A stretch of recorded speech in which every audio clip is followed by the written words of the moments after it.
What's up, everybody? It's Elijah. I got Julian today for episode 2 of Tales of the Train Ride. Just another story that we have about New York City living. And today, I'm going to take a little bit of a turn from last week. But before we do that, Julian, introduce yourself to the people. What up, guys? I'm Julian. So, in this story today, I wanted to give a talk about kind of our friendship and how we had became friends. So, we have kind of in the same theme of with Aloe last week. We've been friends kind of for a minute. And the start of how we became friends is honestly in the first days of orientation at college. We don't do free promo here, so don't worry about it. University is where we met. and before we get into that story, we do have a message from a sponsor for today. And sponsor number 2 for episode number 2, as I said before in the previous video, we are going to keep doing fake sponsors until we actually get a real one. And the sponsor for episode number 2 is taking more pictures when you go out. Now, I've told plenty of stories where someone asks about a weekend, how things have gone, how things are going, and I'll give this elaborate, long-winded, vivid description of how my weekend went, and then they ask me where I went, and I don't remember. And then somehow my friend ended up taking a bathroom selfie, and he has the exact location, time we were there, and honestly, this is more serving a reminder to myself to take more photos when I go out, because I'd be forgetting. So anyways, to get this story started off, I had to take you back to the first week of orientation. So during our freshman orientation, at least from my perspective, it was definitely a whole new world. I had gone from this big high school, really tight-knit just because of how big the graduating class was. And the first thing I felt like I was trying to do was meet new people. Now, I got a bit lucky in the sense for myself that when I had gotten there, I actually knew someone who had graduated with me in the same year. So we had sort of linked up early and we're trying to find as many people as possible to meet up, to hang out, go out with, just so I didn't like the new intimidating like way college was going to be like. They just had sort of like trying to build a new community. And then for yourself, Julian, what was that like your first week? Yeah, basically the same exact thing. Like I came in with a handful of friends from high school, so I knew a good amount of people, but at the same time, like I was definitely there trying to meet new people, find out who's chill, who I vibed with, who I was ready to hang out with, and like the whole new college experience that you're told so much about in high school. So when the day we met was kind of funny. It had to be like maybe 2 or 3 days. So college classes haven't even started yet. They have all these like activities and stuff that like force you to be social, which any forced setting sucks, just to be honest. So one day we had met up and we were like, there's a great lawn in the school that we went to. And I was with a friend of mine, the friend that I had met from...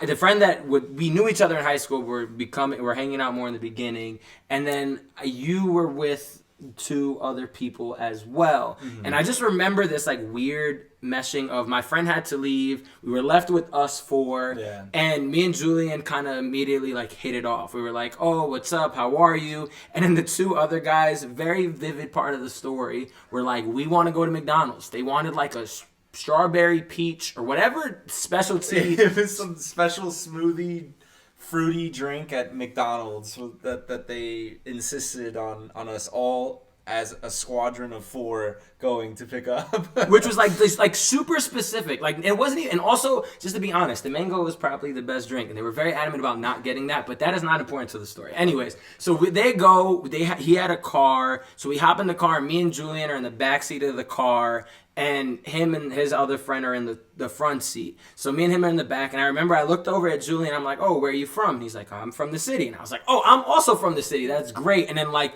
from then on, it was like very sitcom-y, like how much like, oh, do you know this place? Do you know that place? Oh, like talking about just experiences that are crucial, train rides, people you may know, experiences that were just like, I don't know, just innate to find really like quick overlap to the point where like, I don't know, like I guess speaking in a way of like describing it now, I feel like the energy was just there. So yeah, for sure. We had finished hanging out. We're wrapping, like later in the day I re-met up with the friend that I was hanging out with earlier from high school, and he had made like vodka gummy bears, which again just sound disgusting to me right now.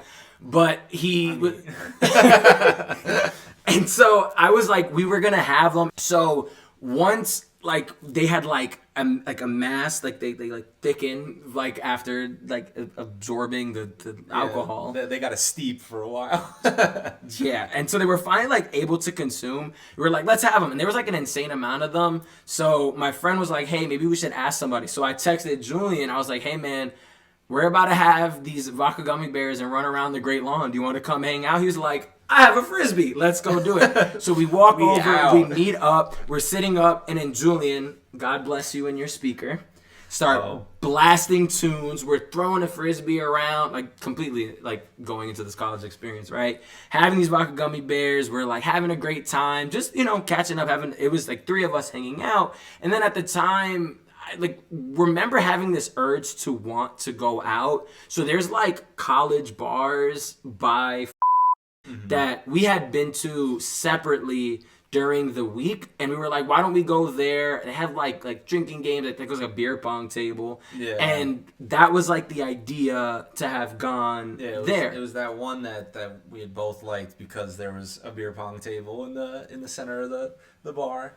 And not to mention for the fact that we were going out on a Tuesday and like maybe a day before classes, it was probably good that we went to that, so there was like an activity. Yeah, no, it was definitely an orientation week situation. So we get there, and kind of like last week's story, there's no one else in this place. The music is bumping. They had I forgot it was fucking dead empty. Yeah, no, like nobody was in there. The bartender like was still like, it almost looked like in a Western movie where they're like cleaning a glass in a saloon. Like that was the vibe that you got from the bartender. And we're in there. It's me, my friend, and Julian. We're hanging out, and we see the beer pong table. We're like, hey, let's go play a game. So me and Julian decide. And I don't remember how it ended up happening, but we're like, let's play against each other. So me and Julian get into this really competitive game, which to this day is a story because we're actually not allowed to be on beer pong teams anymore because we always end up winning. And just a lot of friends, close people in my life have all banned this. And honestly, this story sort of sets the They don't want to see us winning. They want to see us be great. That's really what's going on. So anyways, we start playing. We're going back and forth. And I remember it's getting late, and I do have classes the next day. And at this time, I have to take the 12 bus to get back home. So it's like 1 cup apiece. We're about to go, and I missed the shot, but it rolled back to me. And Julian was like, hey man, you gotta take one more shot before you leave, and rolls the ball back to me, almost like assisting like my shooting. And I was like, the bus is about to get here, and it's like I can see that it's like coming in a minute, and the stop that I'm at is so close to the stop before it that 1 minute is like even less than that. It has to be maybe like 30 seconds. The bus is down the block. So he was like, here, just shoot it. So I'm like, okay. So I take the ping pong ball, throw it behind my back. And as the thing is in the air, I'm like giving a dap to my friend. The ball's in the air. I look at Julian. I'm about to say, hey, man, I got to go. And the thing goes in. Julian loses his mind. Like, we dab each other up and be like, hey, man, we got to hang out soon. Like, we give each other a hug. The bus comes. I'm, like, on an incredible high because I feel like I'm fucking king of the world right now. Man just walked off on a last cup behind the back shot. And then get in the bus, and I'm like, we're going to be friends. And that was, like, a really good foundation of where things had started for us. So, broy beginnings behind us, we started hanging out a lot more often, right? We had, again, when you I don't know, I feel like something about like being in a new environment, having people that you can rely on to be able to, hey, you want to hang out? Hey, do you want to the company to go out means a lot because it just makes the new intimidating frontier feel less, right? So we had started hanging out, and then around that same time, I was seeing someone, and the situation started getting far more serious. And initially, we were all hanging out together. I have like a lot of like funny moments. We were reminiscing about it earlier. Like one of the proof of like my party trick is that I like really am good at memorizing lyrics, and I'd like spit this entire complicated Eminem verse at the time. And then for those watching who know me know my love for J. Cole, and a part of that came from Julian, where it put me onto a song. And I remember, for those who don't know, it's Wet Dreams. And at the end, like there's a dramatic reveal if you've never heard the song. And I remember listening it, and I'm big into lyrics, hence the party trick from before. Yeah. And I just remember having this like aha moment when I realized the change in the song, and I was like, "That's what he meant! Wow, that's what this song was about!" And it, like, I remember being so taken aback and just exactly complete mind blown. So, and kind of to speak to that, sort of like was growing this friendship, but like I was saying, things started to get serious, and as a result of things getting serious, I feel like it questions things internally. Now, granted, I was starting to let my own sort of insecurities sort of get to me. I was navigating this new relationship, navigating this new college world, classes, new environment, and as a result, I felt like a bit lost. And as a result of that being lost, I started to push people away. And in this case, it was Julian at the time. Rather than communicating that something was wrong or I felt like something was off, I kept it internalized and focused on just trying to get things to function. Now, Julian, I guess you could sort of speak to how that landed on you at the time.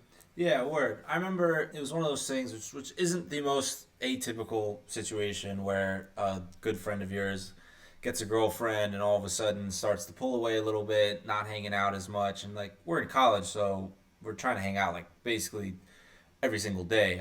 We're on campus trying to figure out what we doing, where we eating, what mango smoothie are we getting. Not to mention we're both commuters, and that's also Yeah. kind of the thing we had bonded over. So going to like the fact that the shared experience also came from us actually being from the city and going to a school in the city. Yeah, right. So we had no dorms to go lay up at on campus. So I was always just trying to find people to hang out with in between classes.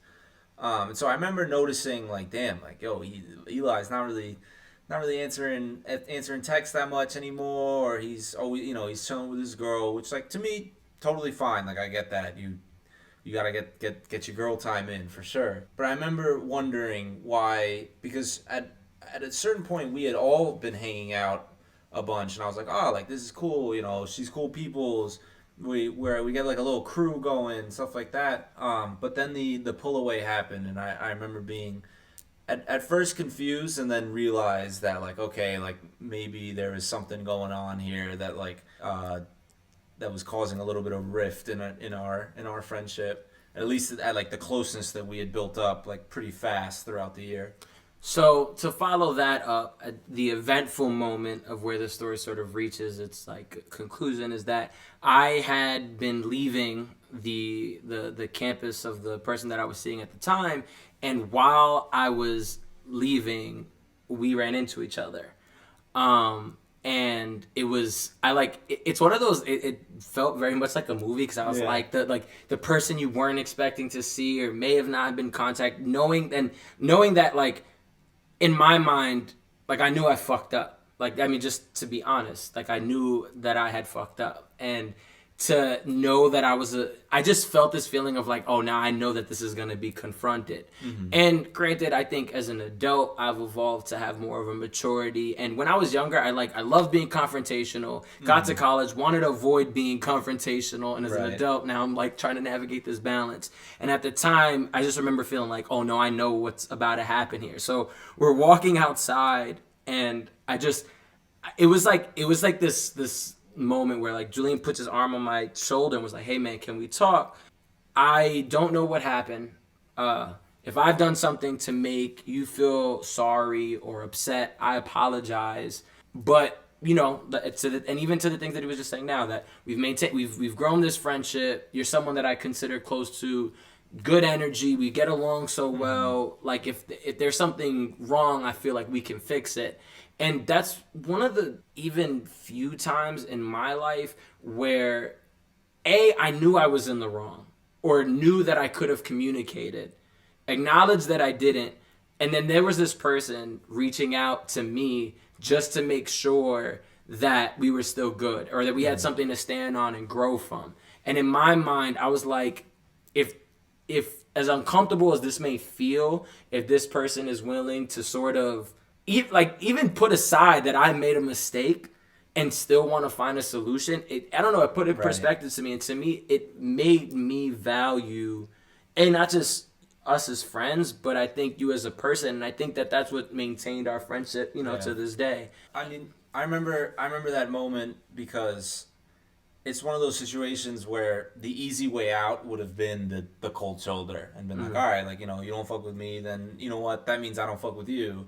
and or like, oh, you want to pull away, I'll pull away too. And I remember that the value that I got out of our friendship was worth more than letting it, you know, run into this wall for a reason that I didn't really even understand at the time. And so when I confronted you, it wasn't a confrontation of like, hey yo, like what's up, what's good with this. It was more of a like as someone who is your friend and considers you a close friend, like, are you okay? What's good? What's going on? And is there a way that we can fix this? Because this is like a friendship that was worth fixing. And I think especially in college, like there's a lot of friendships that aren't worth fixing. That like as soon as you hit that like first wall, you're kind of there like, yeah, you're right. We probably weren't gonna work out anyways.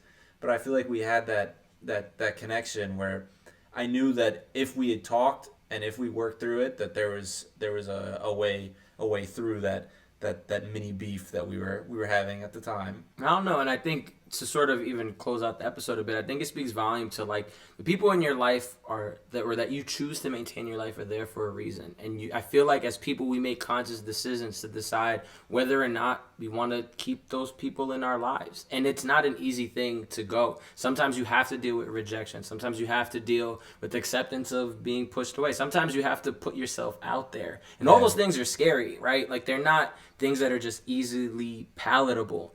But I think that when you do, the benefit can have a lot of weight or an effect on your life. And at least to me, that moment probably set such a foundation where we, fast forward however many years later, playing basketball together, hanging out together. Yeah. We see each other all the time. We're always looking out for each other, always checking in on each other. And I don't know, someone that I consider like a brother, close friend, and again, it speaks a volume to just what it means to have a good friend in your life because, A, it's hard to come by.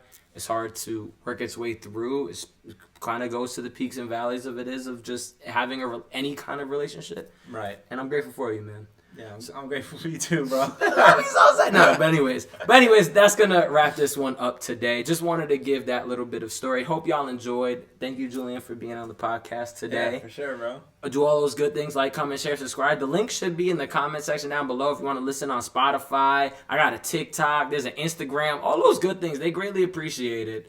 And yeah, we'll see you in the next one.